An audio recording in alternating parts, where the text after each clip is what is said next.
Oi, gente! Gente, coloquei esse filtro, esse efeito, para trazer para vocês muita energia positiva. Vocês escutaram uma musiquinha agora na abertura, que é porque a gente já está assim com aquele cheirinho de final de ano, de festas, de terminar, né, essa parte ruim, digamos assim, de muito trabalho, um ano muito conturbado, mas eu tenho certeza que a cada dia que passa, nós estamos vivendo melhor, né? A gente está mais próximo do fim de toda essa confusão.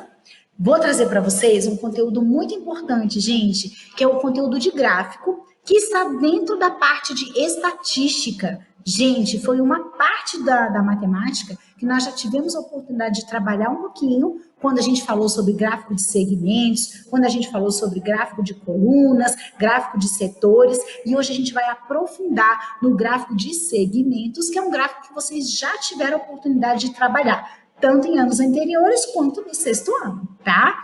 O que eu vou pedir para vocês? Para vocês pegarem o material de vocês, coloquem a data direitinho que vocês estão assistindo a aula gravada e, ó, coloquem um título bem bonito, tá bom, gente? Ó, muita força positiva, muito ânimo e vamos logo que tá acabando, galera!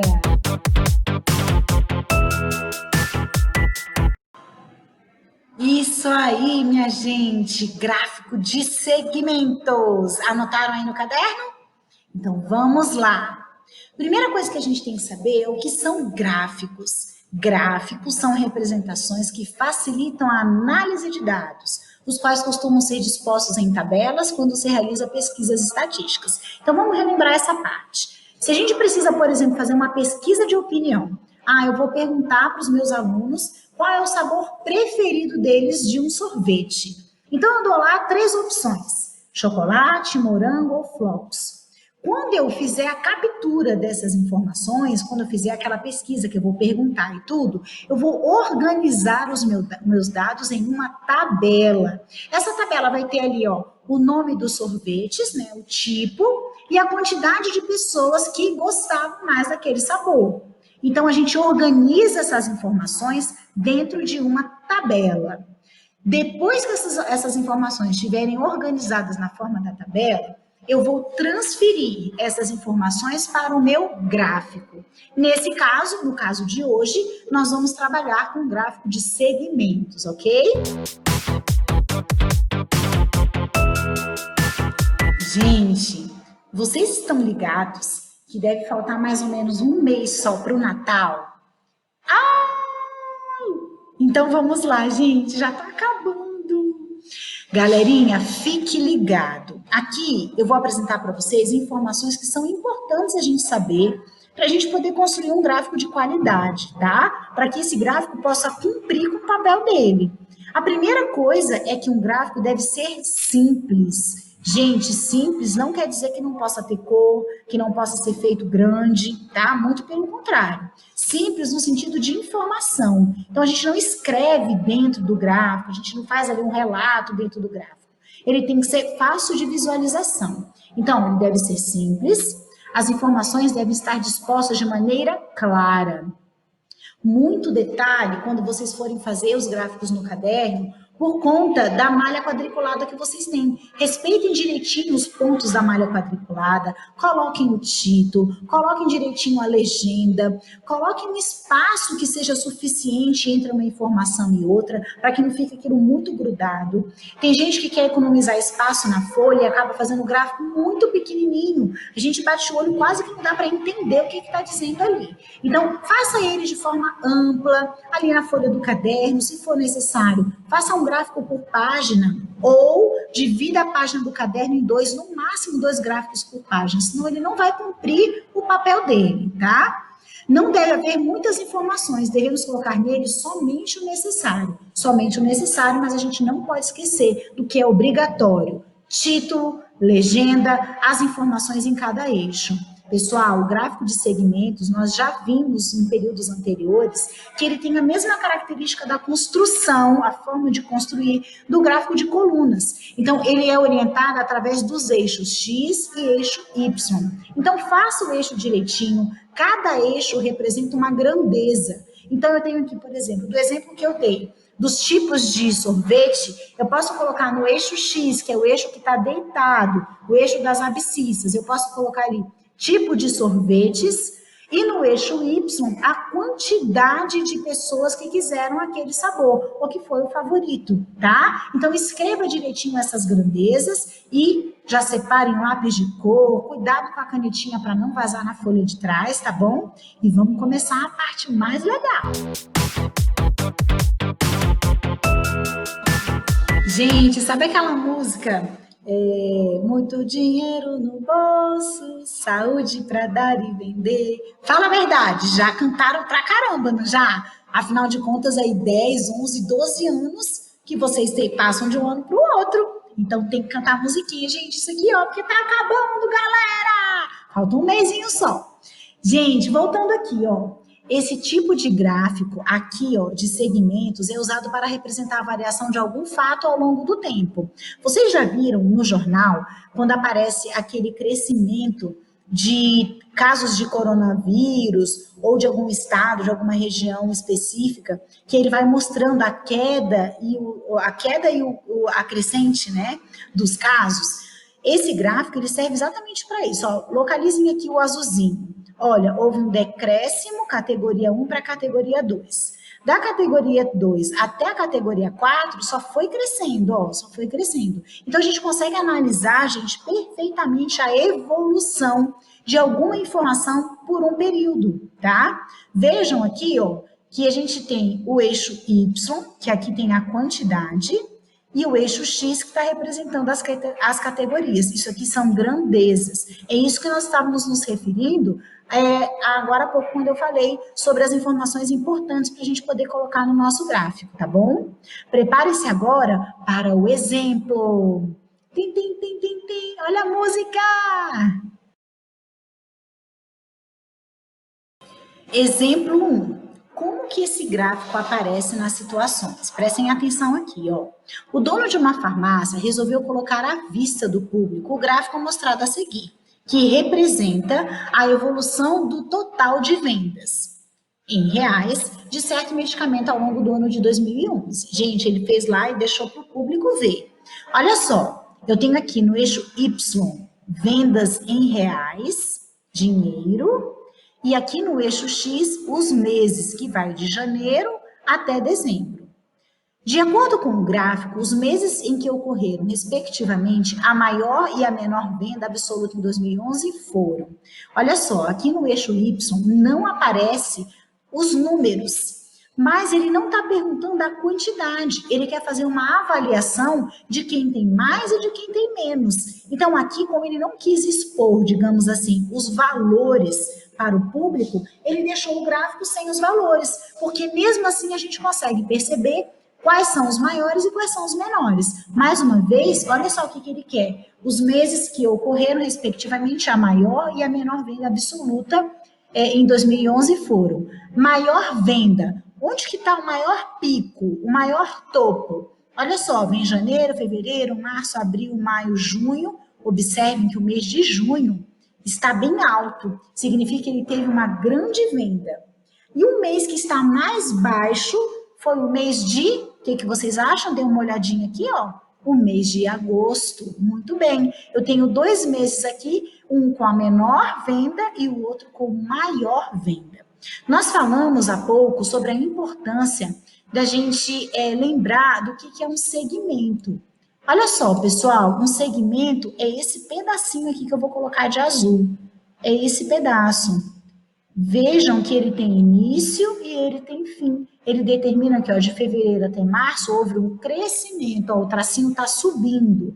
Em compensação, de março para abril, o tracinho está descendo. Se está descendo é porque houve uma diminuição, no caso desse problema, das vendas, ok? Então, ficou fácil da gente visualizar qual foi o mês que teve maior venda e o mês com a menor venda, usando a leitura do gráfico de segmentos, tá bom? Eita, povo bonito! Gente, exemplo 2, ele diz assim: Paulo saiu às 8 horas de sua casa e após 4 horas havia percorrido 180 quilômetros. Analise o gráfico e determine. Gente, primeiro vamos analisar o gráfico. Esse gráfico ele tem 2 eixos, olha só. Eu tenho aqui a distância percorrida em quilômetros Vejam que eu tenho 40, 80, 120, 160 e 180. Aqui nesse gráfico só está aparecendo as informações que são importantes. Porém, o intervalo entre 40 e 80 ó, é de 40. De 80 entre 120 também é de 40. Vejam que eles respeitam aqui ó, o mesmo espaço. De 0 a 40, de 40 a 80, de 80 a 120. 120 mais 40 dá 160. Por que o espaço de 160 até 180 está menor? Isso mesmo, porque 160 mais 40 eu teria 200, estaria aqui em cima, e ele está pegando a metade, tá? Mais uma vez, aparece só os números que são importantes para a leitura do gráfico. Os demais números, como eu não tenho aqui ó, nenhum fato ligado aos outros números, eles não aparecem. Porém, a distância entre esses números precisam estar respeitadas, tá? Então, sempre o encontro dos eixos, eles se encontram no zero, e aí a gente vai crescendo conforme a necessidade do gráfico. Uma outra coisa que apareceu aqui bem importante, gente, é isso daqui, ó. Deixa eu diminuir aqui meu traçado. Vocês estão vendo que parece aquela leitura de eletrocardiograma, quando o coração está batendo, que fica oscilando assim as ondas? Essa oscilação aqui no início do nosso eixo X significa que ele não está respeitando, por exemplo, o intervalo como deveria. Sabe por quê? Porque aqui é o zero. Só que ele só vai precisar do 8 e depois logo do 9, 10, 11, 12. Para ele não deixar o espaço de 0 até o 8 e deixar um espaço muito grande, então ele colocou que existem outros números ali que não são tão importantes. Porém, a partir do 8, ele segue ó, o intervalo direitinho. A mesma distância de 8 até 9 aparece de 9 até 10, de 10 até 11, de 11 até 12. Essa grandeza do eixo X refere-se ao horário, tá bom? Então, aqui nós temos a seguinte situação. Quantos quilômetros Paulo percorreu entre 8 e 9 horas? Então, aqui no eixo X eu tenho horário. Entre 8 e 9 horas, olha o que aconteceu aqui no verdinho. Ele está crescendo, ó. Nesse espaçozinho aqui, ó. Cresceu de 8 até 9, quanto? O quanto eu vou ter que olhar no eixo Y. Então, se aqui é o zero, que é o ponto de encontro, e aqui onde está o pontinho ali do 9, das 9 horas. Peraí, deixa eu tirar esse negocinho daqui. Pronto, agora vai ficar melhor. Ó, de 8 até 9, eu vou olhar aqui, ó, quanto que cresceu. 40 quilômetros. Então, de 8 até 9, 40 quilômetros. Paulo percorreu 40 quilômetros de 8 até as 9 horas. Na letra B, ele pergunta o que aconteceu entre 9 e 10 horas. Vocês estão percebendo que 9 horas ele tinha percorrido 40 quilômetros. E às 10 horas ele continuou nos 40 quilômetros. Como é que a gente vai entender isso aqui? Não é que ele percorreu mais 40 quilômetros, ele ficou parado nos 40 quilômetros que ele já tinha percorrido de 8 até as 9 horas. Então, pensem comigo, o que aconteceu com Paulo de 9 até as 10 horas? Ele continuou correndo? Não, ele não continuou correndo. Na verdade, ele não fala nem se ele está correndo, né? Ele continuou se locomovendo? Não, ele ficou parado. Então, pensem comigo, nós estamos caminhando, andando de carro, correndo, enfim. De 8 até as 9 horas, eu percorri 40 quilômetros. Parei e fiquei parada 1 hora. Fui comer, fui passear, fui fazer alguma coisa, fui fazer uma ligação. E de 9 até as 10 horas, eu continuei com os 40 quilômetros. Então, eu fiquei parada nos 40 quilômetros percorrido. Deu para entender essa parte? Letra C. Quantos quilômetros ele percorreu entre 10 e 12 horas? Então, olha só, ele pulou as 11 horas. Então, de 10 até 12, ele quer saber quanto que ele percorreu, não quanto ele percorreu no total. Então, é como se tivesse parado, tudo zerou, e ele quer saber, a partir de 11, ou a partir de 10 até 12, vamos ver, ó. De 10 até 11, ele percorreu, ó, de 40 até 80, deixa eu escrever aqui.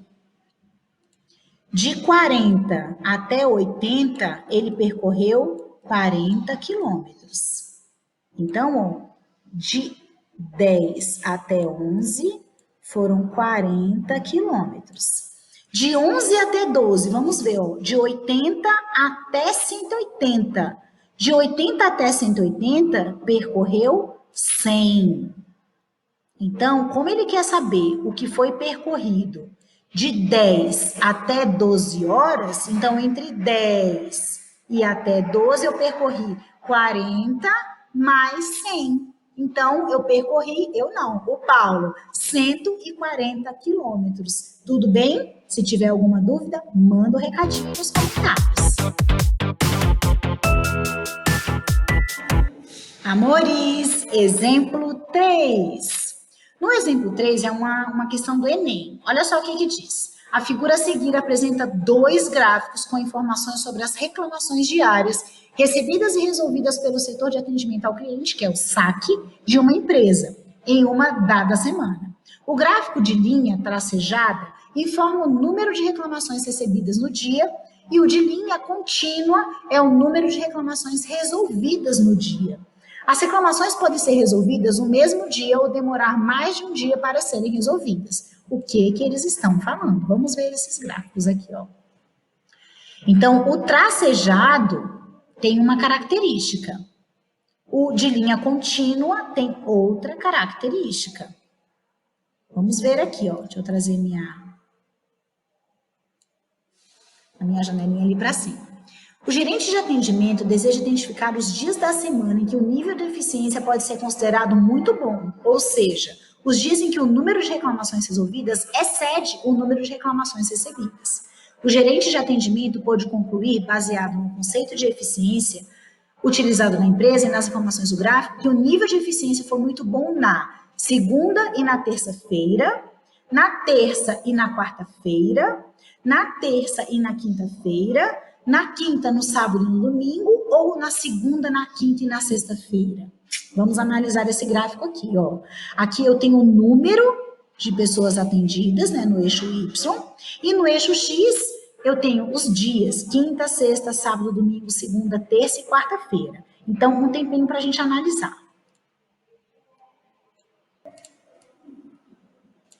Então, vamos lá. Olha só.